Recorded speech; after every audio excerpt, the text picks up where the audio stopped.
Favqulodda vaziyatlardan muhofaza qilish va fuqaro muhofazasi oyligi doirasida Pastdarg'om tumani Favqulodda vaziyatlar bo'limi tomonidan daxldor tashkilotlar bilan hamkorlikda o'quvchi yoshlarni harbiy vatanparvarlik ruhida tarbiyalash, favqulodda vaziyat yuz berganda to'g'ri harakat qilish, o'zi hamda o'zgalarga yordam berish, bilim, malaka va ko'nikmalarini shakllantirish maqsadida kasb-hunar va umumiy o'rta ta'lim maktablari o'rtasida yosh qutqaruvchi ko'ngillilar klublari musobaqasining tuman bosqichi bo'lib o'tdi.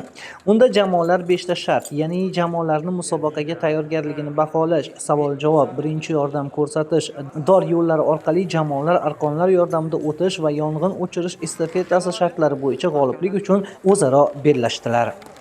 Bizga ma'lumki, favqulodda vaziyatlar kutilmagan holda sodir bo'ladi.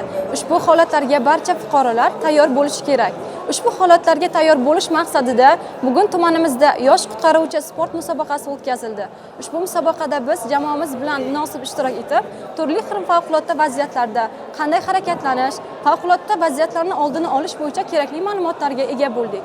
Ushbu musobaqada amaliy mashg'ulotlarda ishtirok etib, o'zimizga kerakli ma'lumotlarga ega bo'ldik. Ushbu shartlarda eng qiyini bo'lgan shartlardan biri arqondan o'tish biroz qiyinchilik tug'dirdi. Ushbu qiyinchiliklarga qaramasdan men bu shartda ishtirok etdim. Ushbu musobaqada g'alaba qozonib, viloyat hamda respublika bosqichlarida ham g'oliblikni qo'lga kiritishni niyat qildim.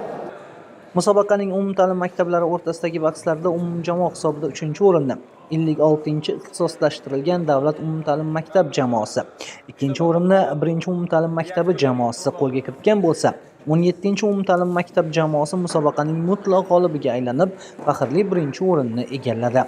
Shuningdek, kasb-hunar texnikumlari o'rtasida umumjamoa hisobida 3-son politexnikumi jamoasi 3-o'rinni qo'lga kiritgan bo'lsa, 2-o'rin 1-son politexnikumi jamoasiga nasib etdi. Jarayonda o'zining tirishqoqligi va tezkorligi bilan ajralib turgan 2-son politexnikumi jamoasi faxrli 1-o'rinni egalladi.